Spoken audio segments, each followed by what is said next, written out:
Yo guys, good morning. Mag-aalmusal tayo ngayon. Today is our day off. Ayan, nakalatag na yung pagkain. Lata na yung pagkain natin. Meron tayong croissant. Meron tayong tatlong sunny side up. May medium. May dalawang well done.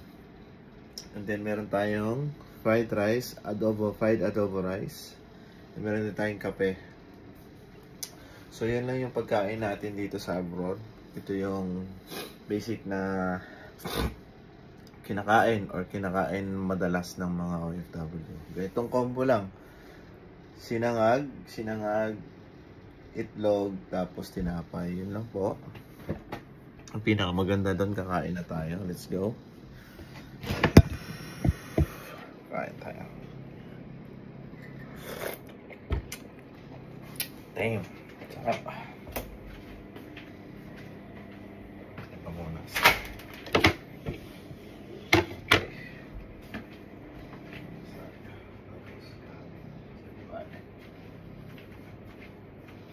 Subo tayo ng tinapay. Kunting kanin lang. Kasi mausok pa.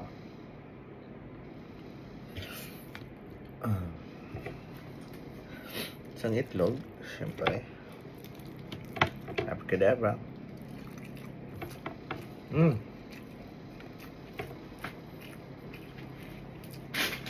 Panalo, sir. Grabe.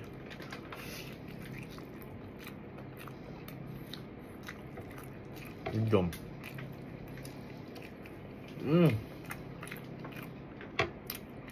Yan.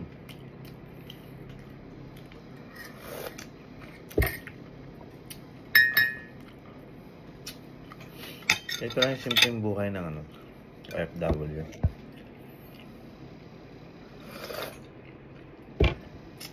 Yan. So nakapaglaban na tayo. Naglalaban na tayo habang nag-aalmusal. Katapos na ito, nilinis tayo ng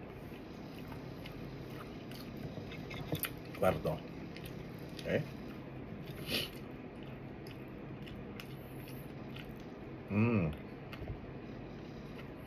Sarap.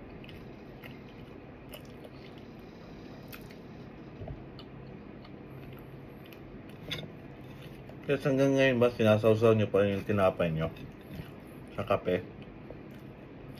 Ngayon ito. Sarap.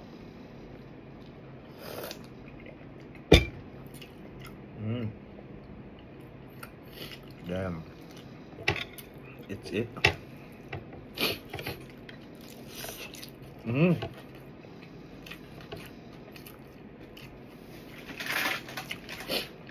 Kung masyado ang magastos, ikaw yung tipong tao na meron kumain sa labas, chance for sure, ga-average ka ng 300 to at least 500 to 1,000 sa pagkain lang in 1 month. Yes. Ginagawa ko yun once a week. Kumakain ako sa labas. Tapos yung budget ko nasa 50 dirhams lang. Yes, kasi pag ako magluto sa sarili ko mahal ko yung sarili ko, nilulutuan ko ng masarap, maayos. Yun lang yung regalo ko sa sarili ko. Siyempre yung sarili ko yung tatrabaho, katawan mo, di ba? Siyempre, paglulutuan mo yun ng masarap, hahandaan mo yun ng masustansya, papakainin mo yun ng mainit, di ba? Galang mo yung sarili mo kasi yan yung nag-work para sa'yo eh. Ito yung tababawi. Okay, treat mo yung sarili mo sa labas, pwede rin. Pero iba pa rin kung ikaw yung nagluluto. Why? Hindi mo alam yung kinakain mo sa labas eh. Kung ano nilagay. Kung fresh pa ba o hindi. Diba? Kung ano mga seasonings nilagay. Hindi mo mag-gets. Nobody knows. So mas maiging, ikaw magluto, control mo yung oras, kailan ka kakain, walang magsiserve, di ka maghihintay. Yun ang kagandahan doon.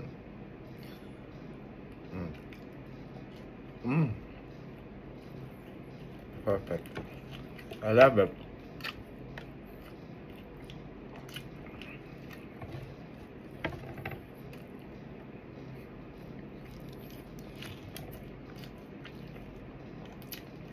Dito lang yung buhay talaga. Ngayon, mainit. Ayoko lumabas, mainit eh. Masakit sa balat yung init. Dati masarap mag-jogging. Ngayon, gaytong oras, alas 7 sa 8, hindi mo nakakayanin. Uy. Guys, ito yung Rani. See? This is the Rani.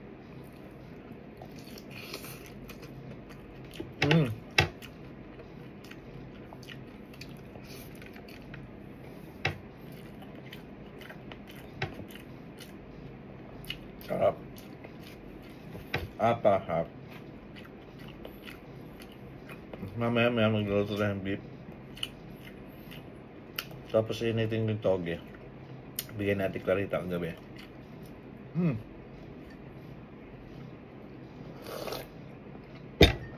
Sarap. Guys, pause ko muna. Continue ko na lang mamaya. So, abangan nyo ako mamaya. Napakasarap mag-day off. Sarap mapera talaga. Sarap na may pagkain. Guys, alagaan nyo yung sarili nyo. Number 1. Bigyan nyo ng magandang kalusugan or pagkain yung sarili nyo. Love yourself. Treat yourself. Always treat yourself. Bago anything else, okay? Treat yourself before anything else. Pay yourself, okay? Not only pagkatapos mo ng salary, i-treat mo sa labas, gano'n. Hindi yun gano'n. Pay yourself, mag-exercise ka, gano'n.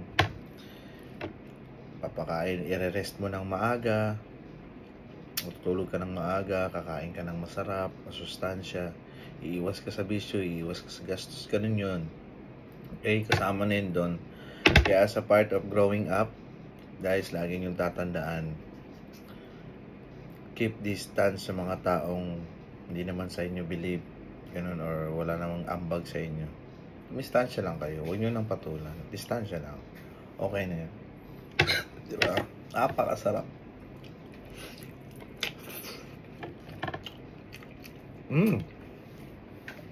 Well, hello guys, this is Papa Cruz. See you in my next video. Bye-bye.